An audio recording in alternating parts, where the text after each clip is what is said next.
আসসালামু আলাইকুম। এখন আমরা যে অঙ্ক করব সেটা নবম দশম শ্রেণীর 11.11 অঙ্ক এবং অঙ্ক নম্বর হচ্ছে ৭। তো ৭ নম্বর অঙ্ক এখানে আবার ৩ টা অঙ্ক আছে ক, খ, গ। তো এই ৭ নম্বরে যে ৩ টা অঙ্ক আছে তার মধ্যে ক, খ নম্বর অঙ্ক সবথেকে বেশি গুরুত্বপূর্ণ অঙ্ক। তো চলেন অঙ্ক দেখা যাক। ৭ নম্বর অঙ্ক বলা হয়েছে যে যদি A অনুপাত B সমান B অনুপাত C হয় তবে প্রমাণ করো যে ক নাম্বার a ডিভাইডেড c সমান a square plus b square divided b square plus c square. এটা হচ্ছে ৭ ক নাম্বার অঙ্ক এবং এই অঙ্কটা সৃজনশীলে বোর্ড পরীক্ষায় এই দুইটা অঙ্কই অনেকবার আসছে। তবে ক নাম্বার অঙ্কটা সৃজনশীল ক নাম্বারেই বেশি আসে এবং খ নাম্বার অঙ্কটা আছে a square b square c square bracket 1 divided a cube plus 1 divided b cube plus 1 divided c cube সমান a cube plus b cube plus c cube. তো এই হলো আমার টোটাল দুইটা অঙ্ক। ৭ নম্বরে আছে ৩ টা অঙ্ক, আমি এখানে উঠাইছি দুইটা। এই দুইটা অঙ্ক বোর্ড পরীক্ষায় সব থেকে বেশিবার আসে। তো এখন আমরা ক নম্বর অঙ্কটা করার চেষ্টা করব। তো চলেন করা যাক। তো ক নম্বর যে অঙ্কটা আছে সেই অঙ্কটাকে আমরা লিখব, উপরে একটা তথ্য আছে a অনুপাত b সমান b অনুপাত c। এটাই আমরা এখানে লিখব যে দেওয়া আছে। এটাই আমরা লিখব কি দেওয়া আছে। দেওয়া আছে। দেওয়া আছে কি a অনুপাত b সমান b অনুপাত c। তো আমরা এটাকে এইভাবে লিখতে পারি a ডিভাইডেড b সমান b ডিভাইডেড c। তো তারপর আমরা এটাকে আরো গুণ করব। তো b এর সাথে b গুণ করলে কি হয় b স্কয়ার হয়। হ্যাঁ, আর উপরে a নিচে c যদি আমরা গুণ করি তাহলে কি হয় ac হয়। অর্থাৎ আমরা এখানে একটা মান বের করে নিলাম, সেটা হচ্ছে বি স্কয়ার। বি স্কয়ার সমান কি এসি। তো এখন এই যে ক নম্বর অঙ্ক, এই বাম পক্ষ দিয়ে ডান পক্ষ নয়, এই ডান পক্ষ দিয়ে আমরা বাম পক্ষটা বানাবো। তাহলে আমাদের অঙ্কের আমরা এখানে ডান পক্ষটা আমরা এখানে লিখি ডান পক্ষ, অর্থাৎ ডান পক্ষ দিয়ে আমরা বাম পক্ষ বানাবো। তাহলে ডান পক্ষ আছে উপরে কি এ স্কয়ার প্লাস বি স্কয়ার, এ স্কয়ার প্লাস কি বি স্কয়ার, আর নিচে আছে বি স্কয়ার প্লাস কি সি স্কয়ার। তো খেয়াল করেন এ স্কয়ার করতে এ স্কয়ার প্লাস, তো দেখেন যে এখানে যে বি স্কয়ার আছে না, এই যে বি স্কয়ার, তাহলে যেখানে এই বি স্কয়ার আছে সেখানে লিখবো এসি, সেইখানে আমরা লিখবো কি এসি। আবার নিচে দেখেন এখানে কি আছে বি স্কয়ার না, এই যে এখানে বি স্কয়ার, তাহলে এই বি স্কয়ারের জায়গায় কি লিখবো এসি প্লাস সি স্কয়ার।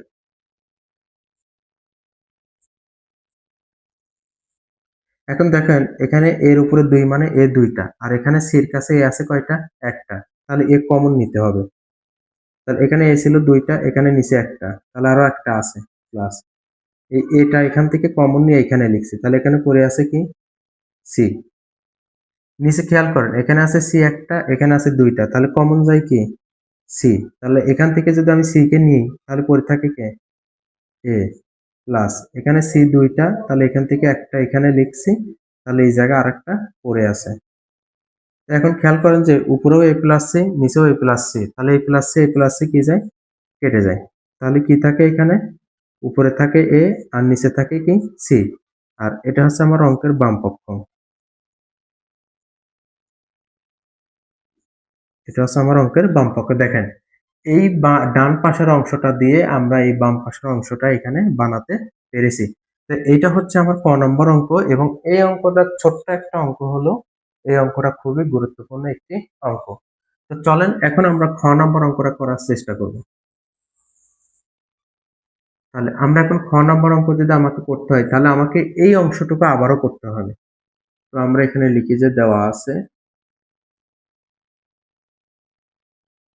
দেওয়া আছে এ অনুপাত বি সমান বি অনুপাত সি। তাহলে এটাকে আমি লিখতে পারি এ ডিভাইডেড বি সমান বি ডিভাইডেড কি সি। তারপর এটাকে আমরা আরো গুণ করব, আরো গুণ করে বি গুণ করলে বি স্কয়ার, আর আরো গুণ মানে এইভাবে আর কি, এর সাথে সি গুণ করলে কি হয়, এসি। তো এখন এই খ নম্বর অঙ্ক, এই বাম পাশের অংশ দিয়ে আমাকে ডান পাশের অংশটা বানাতে হবে। তো তাহলে আমরা এখানে লিখতে পারি বাম পক্ষ, আমরা এখানে লিখতে পারি বাম পক্ষ। বাম পক্ষ কি আছে আমার, A square B square C square divided 1 by কি আছে, A cube plus 1 by B cube plus 1 by C cube. এটা হচ্ছে আমার অঙ্কের বাম পক্ষ। তো এখন আমাদের যে কাজ করতে হবে, এইটা এই 1 এর সাথে গুণ হবে, এইটা 1 এর সাথে গুণ হবে, এইটা 1 এর সাথে কি হবে, গুণ হবে। তো আমরা এটাকে এই ফরম্যাটে লিখতে পারি যে A square B square C square divided নিচের এ কিউ প্লাস, এবার এখানেও A square B square C square divided কি লিখতে পারি, B cube plus A square B square C square divided কি লিখতে পারি, সি কিউ। তা আমরা যদি আবার এই লাইন থেকে যদি কমন নিই, তাহলে আবার আমাদের উপর লাইনটা হয়ে যাবে। তো এরপরে যে কাজটা করতে হবে, দেখেন উপরে এ আছে দুইটা, নিচে আছে কয়টা, তিনটা।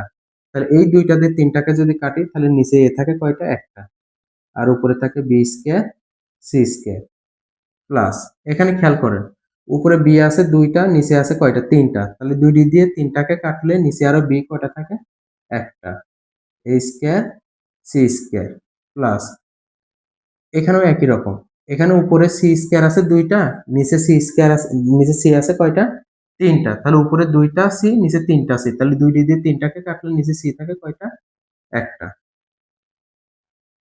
এরপর খেয়াল করেন এখানে প্রথমে কি আছে, এখানে বি স্কয়ার, যেখানে দেখবো বি স্কয়ার সেখানে লিখবো কি, এসি। তাহলে এই যে বি স্কয়ার, এখানে আমরা কি লিখবো, এখানে এসি।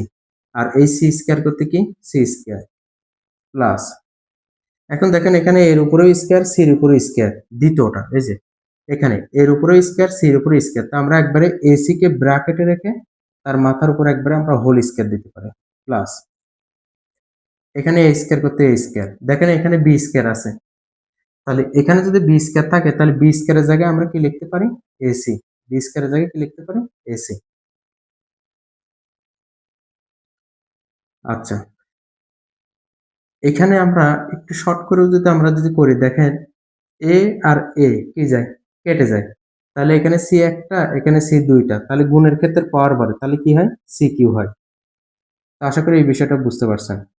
এখানে ব্র্যাকেটের মধ্যে কি আছে, এসি, তাহলে এসির জায়গায় আবার কি লিখতে পারি, বি স্কয়ার। এসির জায়গায় কি লিখতে পারি, বি স্কয়ার, আর এই স্কয়ার করতে স্কয়ার প্লাস, আচ্ছা আমরা এখানে সি আর সি কি দিতে পারি, কেটে দিতে পারি। তাহলে এখানে এ স্কয়ার মানে দুইটা, আর এখানে একটা, তাহলে এ স্কয়ার আর এ গুণ করলে পরে কি হয়, এ কি হয়। তো এখানে সি কিউ করতে সি কিউ প্লাস বি করতে বি, এখানে বি পাওয়ার দুই, তারপর আরো দুই, তাহলে দুই দুগুণে বি পাওয়ার কত হয়, চার হয়। তো সি কিউ করতে সি কিউ প্লাস, এখানে বি একটা, আর উপরে কয়টা, চারটা, তাহলে একটা দিয়ে চারটাকে কাটলে আর উপরে কয়টা থাকে, তিনটা থাকে।